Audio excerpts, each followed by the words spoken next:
Rockin' Larry Lockin with Pleiadian Express Productions. Hey, I wanted to share some thoughts with everybody on dreams. Dreams are like this really great mystery that we really, you know, it's really hard to tap into. What made me inspired to do this talk was I was really, really, really sick the last couple of days, like deathly sick. And I could only sleep about a half hour at a time. So I was having these dreams, and I've had a million dreams like this before with people I know and situations like that. But these dreams I was having while I was really deathly ill were about. It really seemed like I was in reality. It didn't seem fluid like a dream does, even though you're dreaming about other people, but it's kind of fluid. I mean, time existed in this dream, which typically doesn't happen. Things were like really, really real with it. So it inspired me to think about this. Now, a lot of our dreams seem like this. I'll explain it like this. Imagine taking 100 movies, taking a clip from each movie, splicing all 100 of those different movie clips together, and then trying to make sense of it.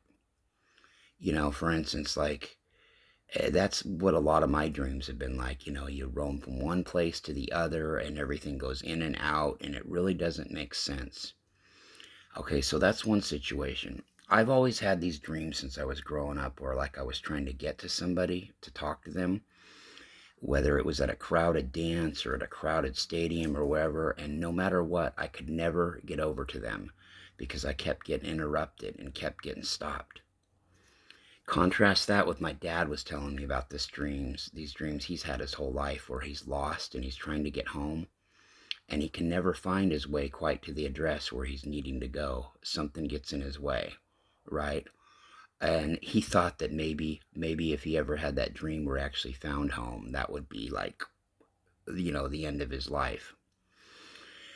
Okay, and then there's some dreams where you're like astral traveling, and I envy people that do this. There are people that actually have trained their mind to be able to do this a lot. I've only done so about a half dozen times in my life where I was conscious of it, right?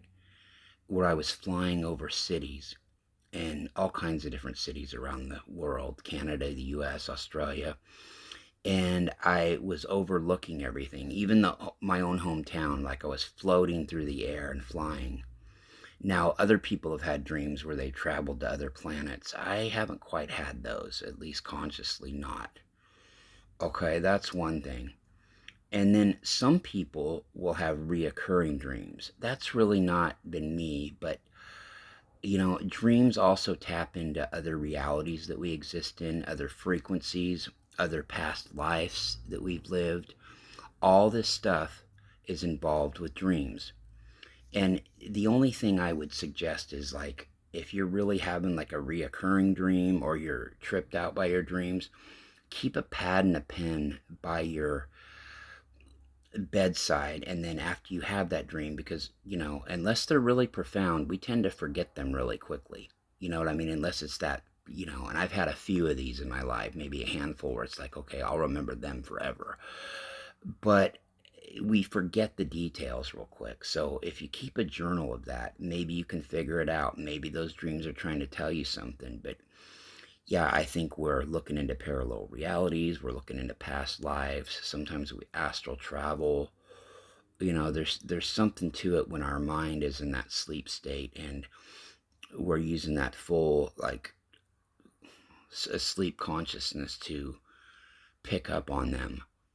Dreams are a trip, and hopefully someday science will dig deep, deep, deep into the brain and we'll figure out what exactly they mean. And probably somebody already has. But I'll just reiterate this again. Like I said, there's all kinds of dreams. There's those dreams that don't make sense where you have like 100 different scenes blended together and you're like, what the hell? What was that all about? There's some dreams where, you're traveling through the air. There's some dreams where they seem like I had really alive, you know, and there's some dreams that seem like you're just floating in and out of like the fifth dimension in an acid trip. So It's just really, really wild. I've been thinking about dreams a lot lately, especially since I had that happen to me. And it's a subject that I always wanted to talk about, but it's kind of like going down a rabbit hole because there's so many possibilities, excuse me, as to what they could be. And sometimes they're trying to tell you something. I really don't get that from dreams. I was on a medication for a lot of years for nerve pain and I couldn't dream. It wouldn't let me, or at least be conscious of my dream. I think we still dream even when we're not conscious of it, but there's so many different possibilities. And it's not nothing. I mean, they mean something. You know what I mean? All of them mean something. I think, though, with the situation I was talking about where the 100 movies are spliced together, right? And you're just going through all these scenes, I think that's a little bit of a stress relief of a dream. You're just kind of putting together all the things that you've been through in the last week or couple weeks, if you've had a hectic couple weeks, and all of it just comes to a head and blends that. But it's really bizarre. I think it goes into like with that dream where I could never get over to the other side of the dance floor to meet somebody, or or my dad could never get home and find the address. I think those might speak to a mental block, right? So I don't know. These are just my thoughts on dreams. I know it sounds like I'm rambling, but let's face it, that's what a dream is. It's a lot of times it's rambling, except when it's not, when you have those really profound ones, like I did, yet at the same time, it didn't make sense. It was almost like what I was looking at was we have a million different parallel realities. For every action we take, there's a reality where we took the other action, and a reality where we took the other action or that action. And so you can see how this articulates real quick into like practically a billion parallel universes that you could exist in. And someday, probably way beyond our lifetime, science is going to figure that out. What that's all about with the astral traveling, the past lives, the capabilities we have in dreams. And yet some wonderful musicians, some wonderful artists, they have come up with concepts and been inspired to produce whatever they do, whether it's a song, whether it's artwork. They've been inspired to do so by a dream.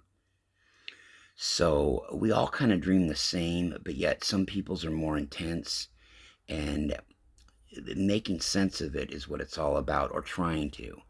And the way I look at it is the only way you can really make sense of them, or try to in a layman's way, is keep a pad and a pen or a pencil by your bedside. And hey, when you wake up from them, write that down right away.